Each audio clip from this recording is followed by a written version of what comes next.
BJP की B team कहते थे, उन बेईमानी से पूछो कि आज कहाँ चले गए हैं। नादेगंज का एक आवारा इस गली में भी आके कहता है अरे वो तो बीजेपी की बी टीम है, हम लोगों ने तो नीतीश जी को बीजेपी से निकाल लिया है। पूछो इन शैतानों को कि आज बीजेपी के गोद में बैठा है, तुम किस आका की पैरवी कर रहे हो? हमें गुमराह नहीं कर सकते। मौलाना मरहूम असराउल हक साहब रहमतुल्लाह अलैह की मदार यहाँ से करीब ही है, उनके रूह से पूछ लो। मौत तो इंसान को आनी है, लेकिन कांग्रेस के जालिमाना सलूक ने जब हमारी शरीयत पर हमला हुआ तो हमारे एक आलिम दीन को भूलने की इजाजत नहीं दी। यकीनन है हयात और मौत का फैसला तो खुदा करता है, बीमारी से हादसे से मौत होती है। मौलाना का जो इंतकाल हुआ है, यकीनन है कि दिल के कोने में बड़ा दर्द उनका था कि शरीयत पर हमला हो रहा था, मेरी पार्टी ने मुझे बोलने की इजाजत नहीं दी। मैं इस वक्त सिर्फ आपके लिए इंसाफ की बात कहूंगा कि इन सीमांचल के नौजवानों अपने साथ इंसाफ करो। अख्तोल ईमान आप सबके सामने में खड़ा है। मैं 2014 में उम्मीदवार बनकर आया था। आपके गलियों की मुरम्मती, आपकी नदियों का कटाव, सैलाब की तबाही, नौजवानों के साथ बदसलूकी, इस इलाके की गुर्बत, अलीगढ़ का मसला हो या मिल्लत के मसाइल हो, उसकी बड़ी मजबूत तर्जुमानी हमने की। जिस वक्त मैं एमपी का इलेक्शन लड़ा और बीजेपी से नीतीश कुमार जी को मैंने अलग करवाने में बड़ा कलीदी रोल अदा किया था, जब मुझे एहसास हुआ कि हमारी लड़ाई में कहीं ऐसा न हो कि कोई फिरका परस्त ताकत आ जाए, मैंने अपनी कुर्बानी दे दी और मौलाना मरहूम की जीत को आसान कर दिया। और देखो 19 में मेरा हक पहुंचना चाहिए था, लेकिन आप लोगों का मेरे पास अल्फाज नहीं है किस अल्फाज में शुक्रिया अदा करूं कि आप लोगों ने किशनगंज से मुझे जिता दिया।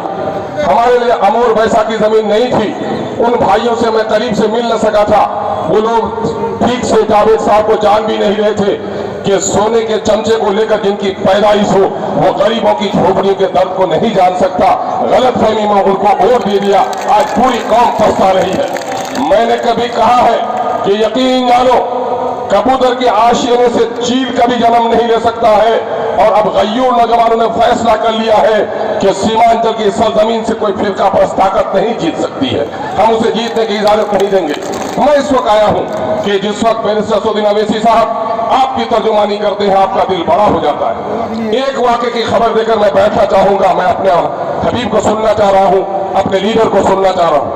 अभी बिहार में गरीबों के, भिखमंगों के खून और पसीने की कमाई और भीख के पैसों के टैक्स से 500 करोड़ में जाति आधारित गणना हुआ। आपके यहाँ मास्टर साहब पहुंचे थे कि नहीं घर गिनने के लिए? पहुंचे थे। पैसा आपका था। 500 करोड़ रुपया बाजाबता असेंबली में पारित किया गया। सेक्रेटरी से लेकर डीएम तक, डीएम से एसडीओ तक, एसडीओ से वीडियो तक, वीडियो से लेकर ग्राम सेवक तक 3 महीने तक कोई काम आपका नहीं हुआ। क्या हो रहा है? गणना हो रहा है, जाति गणना हो रहा है।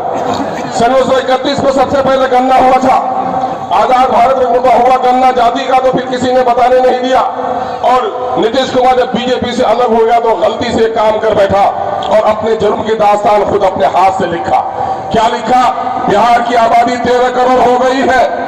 13 करोड़ में 20% आबादी हमारे एससी के भाई है।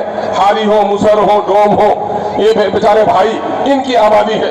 इनकी आबादी 2 करोड़ 56 लाख है। बिहार में हमारे और आपके खून के पसीने के टैक्स के पैसे से 20,49,370 सरकारी नौकर हैं। उनमें उनकी हिस्सेदारी 4,11,000 होनी थी, लेकिन इन बेईमानों ने उनको सिर्फ 2,91,000 नौकरी लेने दिया।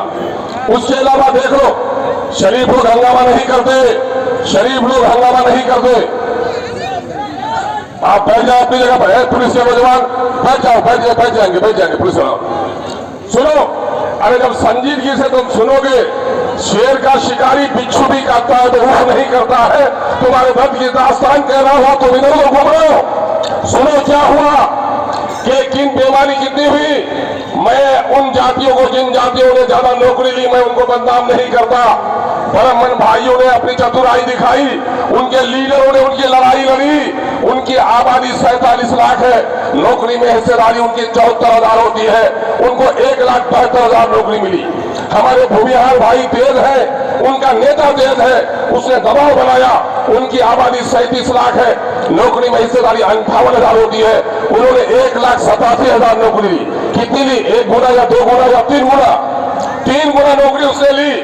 लेकिन सुन लो, मुसलमानों की आबादी 2 करोड़ 31 लाख, यानी कि 18% मुसलमान, नौकरी में हिस्सेदारी 3,68,000 होती है, तुमको सिर्फ नौकरी मिली 1,73,000। ज्यादा मिली कि कम मिली? कौन है जालिम? ये पत्ते में बैठे उन बेईमानों से बदला लोगे कि नहीं जिससे हमारी नौकरी छीनी है? लोगे तो कितनी नौकरी गई तुम्हारी? 1,95,000 नौकरी गई। 1,95,000 लोग सरकारी नौकरी में होते, हमारा भी दारोगा होता, डीएसपी होता, एसपी होता, सेक्रेटरी होता, मेरी नदियों में भी कटाव बन गया होता, मेरे यहाँ बगैर कसूर के किसी बूढ़े के कमर पर रस्सी नहीं लगती। इन बेईमानों ने हमारी नौकरी छीनी है। और जानते हो सुरजापुरी तुम्हारी आबादी कितनी? 24.5 लाख, नौकरी में हिस्सेदारी 39,000, नौकरी छीन ली तुम्हारी 15,000। जिन बेईमानों ने 19,000 नौकरी छीनी है उनसे बदला लोगे कि नहीं लोगे? शेरशाबादी भाई की आबादी हमारी, उनकी आबादी 13 लाख, उनकी नौकरी में हिस्सेदारी होती है 21,000, नौकरी मिली सिर्फ उनको 6,000, 5,500। क्या उनसे बदला लोगे कि नहीं लोगे? अगर बदला लोगे तो तख्त बदल दो, ताज बदल दो। उन जालिमों ने जिसने हमसे नाइंसाफी की है उनका राज बदल दो। ये कसम खाने के लिए तैयार अगर हो तो तकदीर बदल जाएगी। और कौन है जालिम तुम्हारी नौकरी बर्बाद कर दी? 60 साल की उम्र तक नौकरी मिलती है और 30 साल 32 साल तक नौकरी करता है। 90 से लेकर अभी तक कितने साल हुए? 34 साल हुए। ये सारी नौकरी राजद के जमाने के हैं, ये सारी नौकरी जदयू के जमाने के हैं। भाजपा भी रही है, कांग्रेस भी रही है, इसलिए सबके दिल में है खोट। सबने दिया है हमको चोट, अब तय कर लिया है सीमांचल ने, अब न देंगे इन बेईमानों को वोट। अब अपनी पार्टी अपना वोट, इनकलाबी नारे के साथ पार्टी आपके दरमियान में आई है।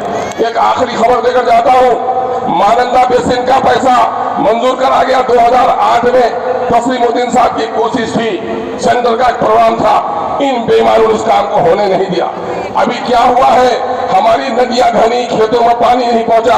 अभी फिर ये लोग नया प्रोग्राम ला रहा है, कोसी मेची लिंक करने का। कोसी से मेची को जोड़ा जाएगा, खेतों में पानी पैटाना होगा तो वो दूसरी जगह पैटाएंगे, जब सैलाब का पानी होगा तो वो मेची में बहा जाएगा। हम ये काम होने नहीं देंगे। ये कब होगा? ये उस वक्त होगा जब असेंबली और पार्लियामेंट में आपकी ताकत हो। आइए हम तय करते हैं कि दस्तों बाजू कट जाए आदमी जिंदा रह सकता है, जिसकी गर्दन कट जाए वो लाश है। जिस कौम की जिस जिस्म में गर्दन नहीं वो लाश है। जिस कौम का कोई लीडर नहीं वो कौम भी मुर्दों के मानिंद है। अब हमने तय कर लिया है, अब हम ऐरे गैरे को अपना लीडर नहीं बनाएंगे। जो मेरे दर्द की आवाज लगाएगा हम उसी को लीडर बनाएंगे।